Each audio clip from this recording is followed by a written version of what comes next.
वो रहा, चल आ गए, वो रही परी भी।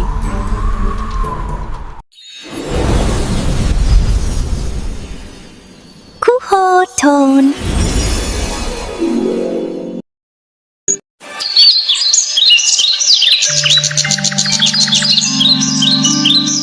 बहुत पुरानी बात है। इंसानों की बस्ती से बहुत दूर था ताल ईश्वरी राज्य, और उस राज्य पर एक चुड़ैल का राज था। चुड़ैल की 2 बेटियां और 1 बेटा था, माला, चाला और काला। राज्य में तब सावन का महीना चल रहा था। ओ माँ, और कितनी देर इंतजार करना पड़ेगा? फिर से ताड़ के बड़े मालपुआ पकोड़ा खाने को मिलेंगे। अभी जाती हूँ। उफ। अरे रुक रुक, अभ्यास तो कर रही हूँ, होते ही मिलेगा। ये काला कहाँ है रे? वो देखो, सारी ताड़ की खीर अकेले ही खत्म कर रहा है। ओ माँ, ताड़ की खीर क्या बनी है माँ? यही सही समय है। जा जा, किसी एक को पकड़ कर ले आ काला। जा रहा हूँ। इसके बाद काला एक इंसान के बच्चे को उठाकर लाता है और चुड़ैल को देता है। जाओ बच्चे, तुम मरकर मेरे स्पेशल ताड़ के बड़े बनाओ। माँ, वो तो मर गया, अब हम किसके साथ खेलेंगे? धत, तुम हर बार ऐसा ही करती हो, अच्छा नहीं लगता। अरे अरे, फिर से नया शिकार आएगा, बस इंतजार कर।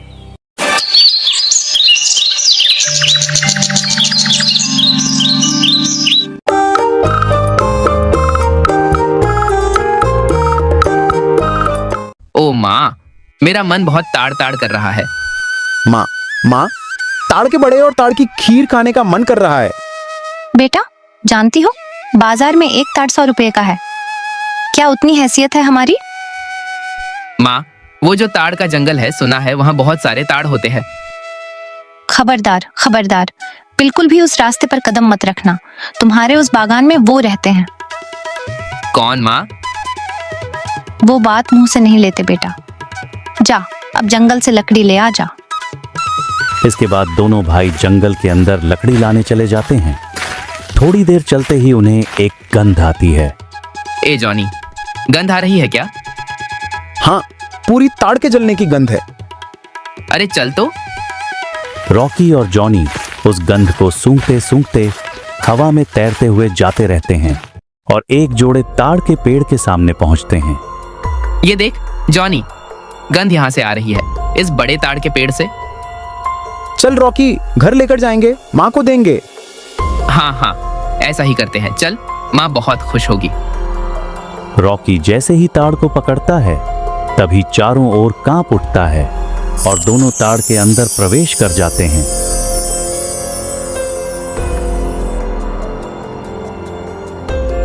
ए भाई, हम कहाँ आ गए रे? हाँ रे दादा, चारों ओर बस ताड़ ही ताड़ दिख रहे हैं। ये जरूर ताड़ का राज्य है। दादा, डर लग रहा है, माँ के पास जाना है। दूर पागल, मैं हूं ना।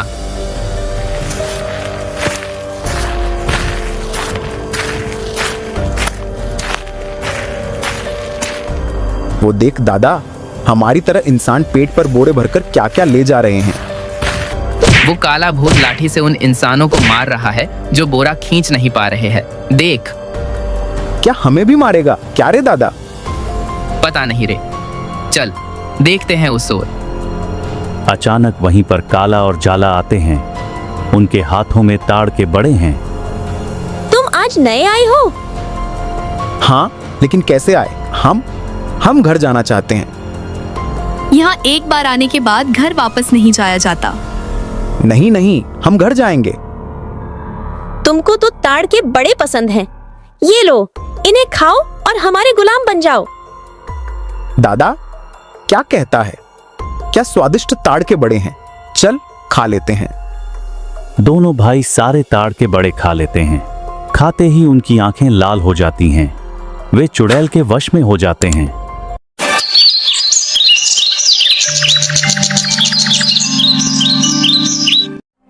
अरे ओ आकाश, तारा, कहाँ हो तुम? घर में हो क्या? बाहर आओ रे तारा, आकाश।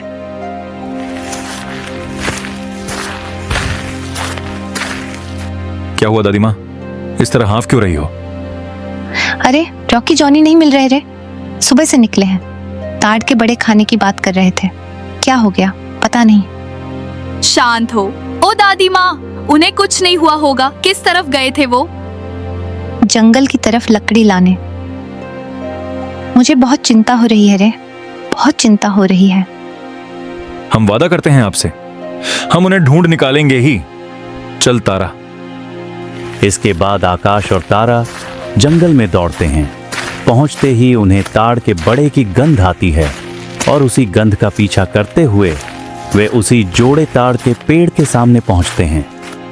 जॉनी और रॉकी जरूर यहीं आए हैं। वो देख दीदी, कितना बड़ा ताड़ का पेड़ है। यही कोई रहस्य है। हाँ, मेरा हाथ पकड़ भाई और चल। आकाश और तारा दोनों ताल ईश्वरी राज्य में पहुंच। ए दीदी, हम कहाँ आ गए रे? ये देख, लाल रुमाल, ये रॉकी का है। इसका मतलब वो लोग भी यहीं हैं। चल, हम उन्हें ढूंढते हैं। ते वे चलने ही वाले थे कि तभी वहां 3 परियां फेरी उपस्थित होती हैं। तुम कौन हो? हम परिलोक की है। तुम अपने दोस्तों को बचाने आए हो। हाँ परी, लेकिन हम नहीं जानते कि वे कहाँ हैं। चुड़ैल ने उन्हें ताड़ के बड़े खिलाकर वश में कर लिया है। तुम लोग मत खाना। उस चुड़ैल ने हमारे बच्चों को मारा है, इसीलिए तुम सावधान रहना और याद रखना, उसकी जान एक शीशी में अटकी हुई है। उसके अंदर ताड़ है। लेकिन हम चुड़ैल को हराएंगे कैसे? ये लो, एक उड़ने वाला खालीन दिया जो तुम्हें चुड़ैलों के पास पहुंचाएगा। मैं तुम्हें यह गुलेल देती हूँ। इससे तुम शीशी तोड़ना और चुड़ैल को हराकर तुम सीधे ताल ईश्वरी राज्य के जोड़े ताड़ के पेड़ के पास चले जाना। वहीं मैं तुम्हारे जैसे इंसानों को लेकर खड़ी रहूंगी। धन्यवाद परी, हम अब चलते हैं। इसके बाद आकाश और तारा कालीन पर बैठकर उड़ने लगते हैं। उड़ते उड़ते वे चुड़ैल के ताड़ के महल के बाहर पहुंचते हैं। इसके बाद वे अंदर प्रवेश करते हैं। ओह माँ, ये तो खुद ही आ गए हैं। अरे अरे, कोई ताड़ के बड़े 2 बच्चों को। चुड़ैल, हम जानते हैं कि वो ताड़ के बड़े खाते ही हम तेरे गुलाम बन जाएंगे। वाह, अच्छी पढ़ाई करके आए हो तो। हमारे दोस्तों को छोड़ दे। तुम्हारे दोस्त अब मेरे बेटे बेटियों के खिलौने हैं। वो देख, वो देख, वो रहा भाई, वो देख, चुड़ैल के बगल में रखी हुई वो शीशी। मैं ताड़ के बड़े खाने जाऊंगा, तू तब तक गुलेल मारकर फोड़ देना। हाँ हाँ, ठीक है। मैं तुम्हारे ताड़ के बड़े खाऊंगा। बाबा, इनको ताड़ के बड़े दो। जैसे ही तारा ने कदम बढ़ाया, वैसे ही आकाश ने गुलेल निकालकर शीशी की ओर पत्थर मारकर उसे तोड़ दिया और शीशी टूट गई। ये क्या किया रे लड़के? मैं तो मर जाऊंगी, कोई बचाओ। आकाश, तू जॉनी और रॉकी को कालीन के सामने ले आ। कंकालों का दल, उनका पीछा मत छोड़ना, जाओ। जल्दी चल आकाश, हमें जोड़े पेड़ के सामने पहुंचना होगा। मैं दोनों को ताड़ में ले आया हूँ, लेकिन पीछे कंकाल पीछा कर रहे हैं। वो रहा, चल आ गए। वो रही परी भी।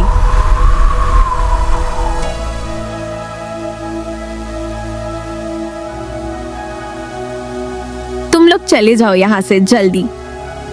लेकिन कंकाल? उन्हें हम देखते हैं, फिर आना तुम लोग। धन्यवाद तुम्हें परी। धन्यवाद तुम्हें परी।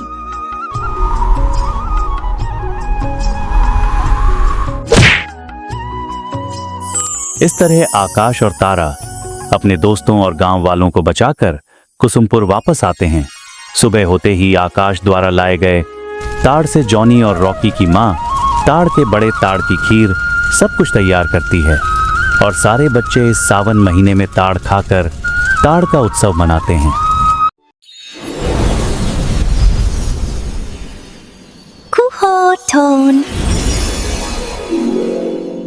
गांव में रामू नाम की आदमी रहती थी। रामू अपनी परिवार पालने के लिए थोड़ा बेहद सब्जियां उगाती थी और अपनी बैलगाड़ी से बाजार लेकर वैसा करता था। सुनिए जी, सर्दियां शुरू हो गई हैं और इस बार तो सर्दी के साथ साथ बारिश भी हो रही है। घर की छत का तो आप जानते ही हैं ना, पानी आता है। हाँ भाग्यवान, इस बार ठंडी कुछ ज्यादा ही पड़ने वाली है, क्योंकि गांव के चौपाल पर लोग बोल रहे थे कि इस बार सर्दी के साथ साथ भयंकर बारिश भी होने वाली है। अजी ऐसा हुआ तो हमारा क्या होगा? छत के साथ साथ घर की खिड़कियां भी टूटी हुई हैं। ठंडी हवा सीधी अंदर आती है। आप कुछ कीजिए ना। हाँ भाग्यवान, मैं कुछ करता हूँ, मुखिया के पास जाकर देखता हूँ। वे अगर कुछ मदद करेंगे तो मैं घर की छत और खिड़कियां ठीक करवा दूंगा। अगली सुबह रामू मालिक के घर की तरफ चल देता है।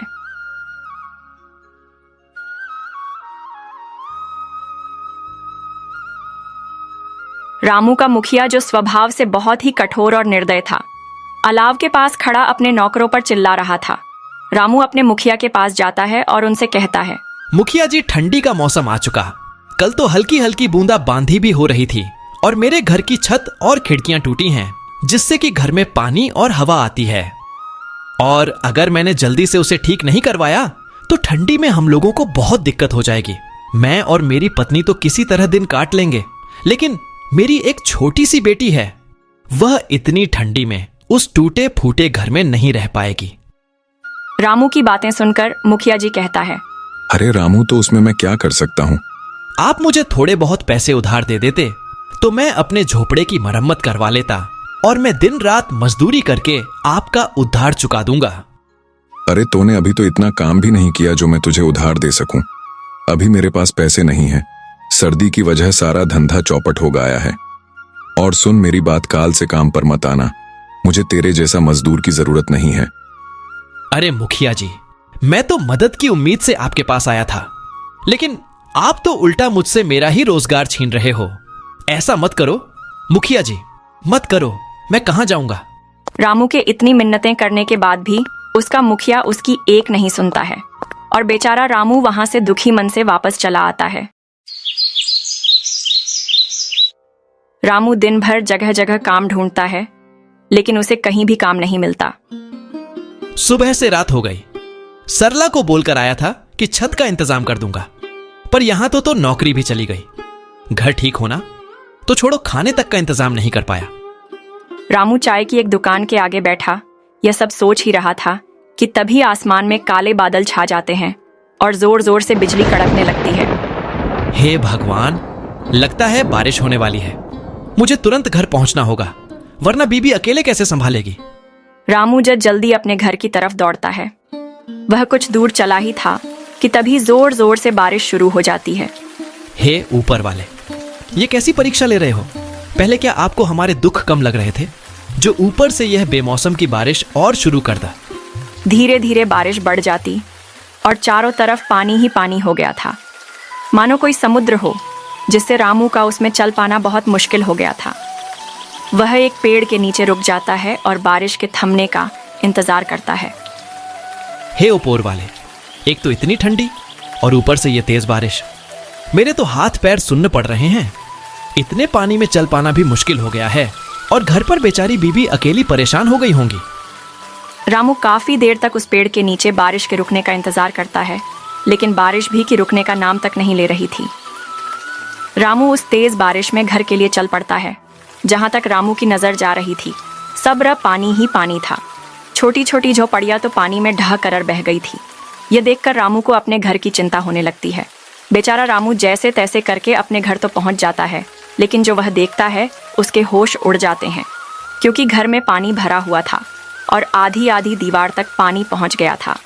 है भाग्यवान, तुम ठीक हो ना? हाँ, हम दोनों ठीक हैं। और देखो, मैंने बेटी को ऊंचे पलंग पर बिठा दिया है, लेकिन हमें घर का सारा पानी बाहर निकालना होगा। हाँ माँ, ये पानी तो बढ़ता ही जा रहा है, मुझे बहुत डर लग रहा है। अरे मेरी बच्ची, तुम डरो मत, सब ठीक हो जाएगा। अपनी बेटी को दिलासा दिलाती है और वे बेचारे इस समय कर ही क्या सकते थे। रात के आखिरी पहर बारिश रुकती है। वे जैसे तैसे करके उस रात को बिताते हैं।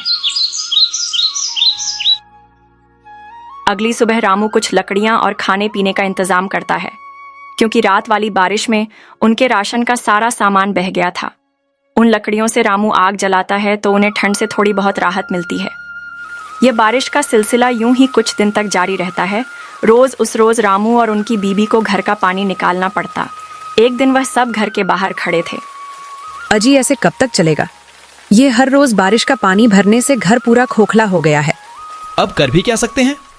भाग्यवान, कोई और रास्ता भी तो नहीं है। ऐसे में हम बेटी को लेकर कहाँ जाएंगे? इतनी ठंड और बारिश में भीगकर हम सब बीमार हो जाएंगे। अजी अभी तो आज रात कहीं सर छुपाने की जगह मिल जाए, वही काफी है। कल का कल देखेंगे। हाँ, वह हमारे पड़ोसी है ना, आपके जिगरी दोस्त, उन्हीं के यहाँ चलते हैं। हाँ, तुम सही कह रही हो। भाग्यवान दोस्त हमारी मदद जरूर करेगा। दोस्ती किस काम आएगी। वह दोनों अपनी बेटी को लेकर दोस्त के घर के तरफ उस तेज बारिश में चलते हैं। अरे भाई, इतनी तेज बारिश में इतनी रात को कौन दरवाजा बजा रहा है? अजी बैठे बैठे बातें बना रहे हो, जाकर देखोगे तब पता चलेगा ना। भाग्यवान, तुम ज्यादा मत बोलो, चुपचाप रोटी बनाओ। अरे रामू, तू पूरे परिवार के साथ इस समय यहाँ सब ठीक तो है ना? अरे कुछ ठीक नहीं है दोस्त। तेज बरसात की वजह से हमारा घर ढह गया है, सड़क पर आ गए हैं। हम लोग बीवी बच्चों को लेकर कहाँ जाता, इसलिए यहाँ आ गया। आज की रात क्या हम तेरे घर में रुक सकते हैं? देख भाई लखन, दोस्ती यारी अपनी जगह ठीक है, मैं तुझे रख भी लूं, पर तेरी भाभी कभी नहीं मानेगी। और वैसे पूरा परिवार एक साथ माफ करना भाई, मैं नहीं रख सकता। तू कैसी बात कर रहा है दोस्त? मैंने भी हमेशा तेरे अच्छे बुरे वक्त में तेरा साथ दिया है, और आज जब मुझ पर मुसीबत आई तो तू मुंह फेर रहा है। ऐसा मत कर मेरे भाई, एक ही रात की तो बात है, मेरी बच्ची बीमार हो जाएगी। सब समझता हूं रामू, पर मैं नहीं रख सकता। अभी तुम कोई और जगह तलाश कर लो। रामू कुछ और बोल पाता, उससे पहले ही दोस्त ने उसके मुंह पर दरवाजा बंद कर दिया।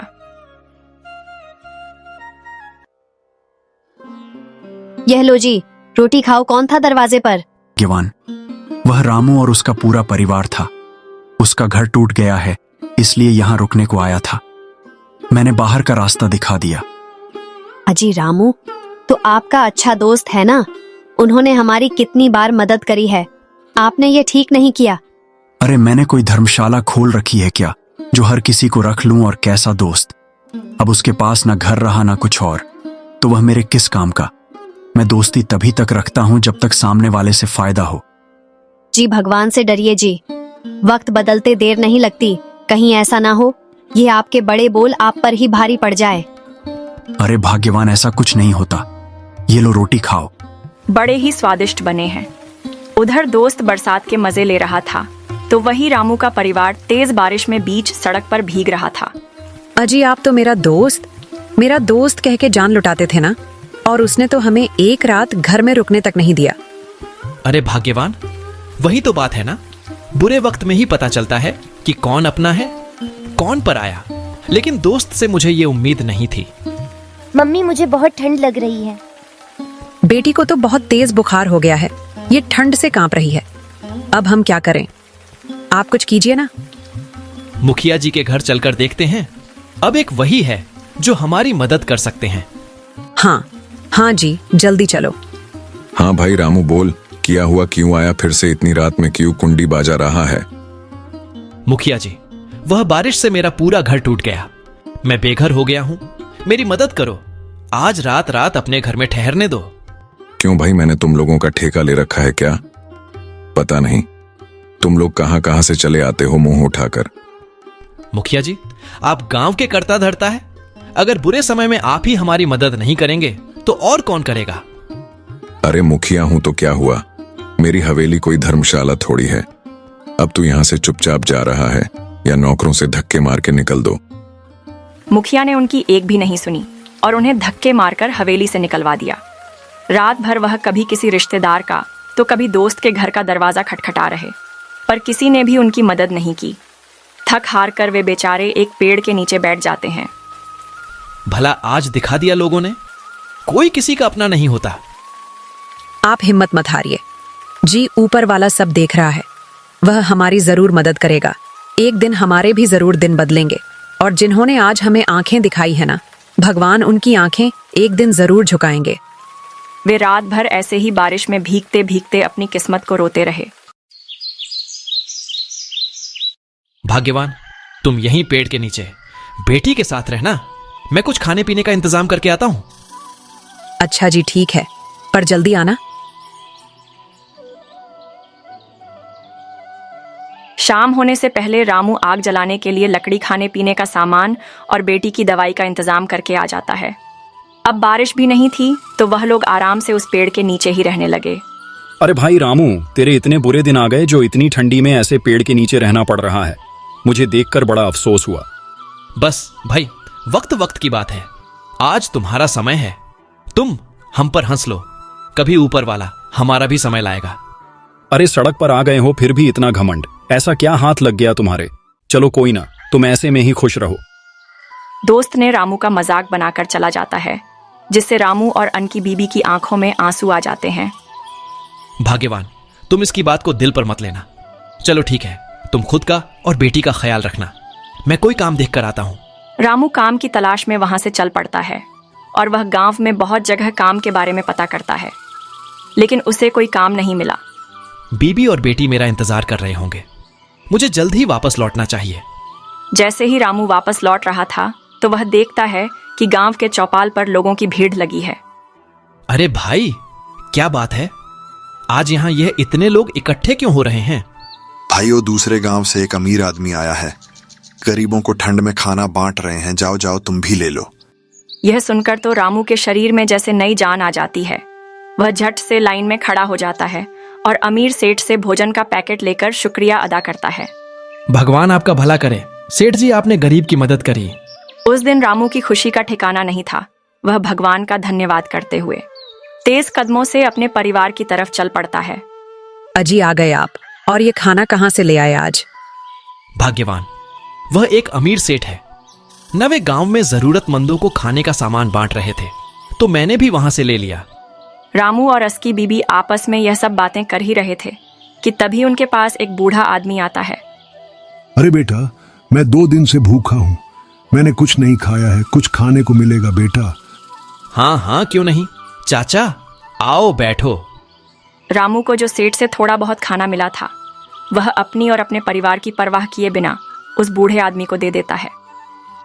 तुम्हारा बहुत बहुत शुक्रिया जो तुमने इस सर्दी में इस गरीब को खाना दिया, वरना आजकल ऐसा कोई नहीं करता। लेकिन बेटा, मुझे यह बताओ, तुम सभी इतनी ठंडी में यहाँ सड़क किनारे क्या कर रहे हो? रामू उस बूढ़े आदमी को अपने साथ जो हुआ वह सारी बातें बताता है। अरे बेटा, तुम्हारे साथ तो बहुत बुरा हुआ, माफ करना। मैंने तो तुम्हारा खाना भी खा लिया। अब इतनी ठंडी में तुम लोग क्या खाओगे? अरे चाचा जी, कोई बात नहीं, मदद करना तो हमारा कर्तव्य है। अरे बेटा, मैंने आज तक तुम जैसा अस्सा आदमी नहीं देखा। तुमने अपनी और अपने परिवार की परवाह किए बिना मुझे भोजन दिया। मेरे पास तुमको देने के लिए ज्यादा कुछ तो नहीं है बेटा। इतना कहकर वह बूढ़ा आदमी अपनी झोली में से एक पोटली निकालकर रामू को देते हुए कहता है, तुम दिल के बहुत अच्छे हो। ये लो, मेरी तरफ से एक छोटी सी भेंट, और इस गरीब का तुम्हें आशीर्वाद है। तुम जिस चीज को भी छू लोगे वह लोहे से भी मजबूत हो जाएगी। इतना कहकर वह बूढ़ा आदमी वहां से चला जाता है। क्या लगता है भाग्यवान क्या हो सकता है इस पोटली में? अजी, वो बूढ़े बाबा तो बहुत ही गरीब लग रहे थे देखने में। वह भला हमें क्या ही दे सकते हैं? खोलकर देखते हैं, तभी पता चलेगा। फिर रामू और उसकी बीबी उस घड़े को खोलकर देखते हैं तो उसमें बहुत सारे सोने के सिक्के थे। रामू और उसकी बीबी की खुशी का तो कोई ठिकाना नहीं था। अरे बाप रे, इतने सारे सोने के सिक्के! हाँ भाग्यवान, मुझे तो लगता है वह बूढ़े बाबा कोई साधारण इंसान नहीं थे। हाँ जी, सही कहा आपने। लगता है भगवान ने हमारी सुन ली। अब उनके दुख के दिन समाप्त होने वाले थे। रामू उन सोने के सिक्कों को बेचकर उनसे एक बहुत अच्छा घर बना लेता है। अब उसके पास ठंड और बारिश से बचने के लिए एक अच्छा घर था। कुछ दिन बीत जाते हैं। वह कहते हैं, ना समय बदलते देर नहीं लगती। एक दिन अचानक आसमान में काले बादल छा जाते हैं और हवाओं के साथ जोर जोर से बिजली कड़कने लगती है और देखते ही देखते भयंकर बारिश शुरू हो जाती है। भगवान का लाख लाख शुक्र है जो अब हमारे पास इस बारिश से बचने के लिए छत है। वे तीनों आज बहुत खुश थे। वहीं दूसरी ओर गांव में हाहाकार मच गया था। चारों ओर बस पानी ही पानी नजर आ रहा था। सबके घर बारिश से टूटकर पानी में बह गए थे। गांव की मुखिया, जिसका घर गांव में सबसे मजबूत था, वह भी इस बारिश में धराशायी हो गया था। मेरी तो इतनी मजबूत हवेली थी, वो भी नहीं रह गई। हे भगवान, ये कैसा कहर है। तभी वहां एक दौड़ता हुआ आदमी आया और बोला, अरे सब लोग रामू के घर चलो रे, अब केवल उसका ही घर बचा है, जल्दी चलो, नहीं तो हम सब लोग यहाँ डूब कर मर जाएंगे। चलो चलो। सब लोग इकट्ठा होकर रामू के घर पहुंचते हैं। वे सब लोग देखकर हैरान हो जाते हैं, क्योंकि गांव के सबसे मजबूत से मजबूत घर भी टूट चुके थे, लेकिन रामू का घर अभी भी इस भयंकर बारिश और बाढ़ में सीना ताने ज्यों का त्यों खड़ा था। रामू उन सभी को अपने घर में शरण देता है। वे सब आज बहुत शर्मिंदा थे, क्योंकि उनमें से किसी ने भी रामू के बुरे वक्त में उसका साथ नहीं दिया था। हम सबको माफ कर दो रामू भाई, हमने बुरे वक्त में तुम्हारी मदद नहीं की। सब लोग रामू से माफी मांगते हैं। उन्होंने रामू के साथ बहुत गलत किया था, फिर भी वह सबको माफ कर देता है, क्योंकि वह बहुत नेक दिल इंसान था। कोई बात नहीं, मैंने आप सभी को माफ किया, लेकिन कभी भी किसी गरीब और असहाय के साथ ऐसा गलत नहीं करना चाहिए, क्योंकि ऊपर वाला सब देखता है।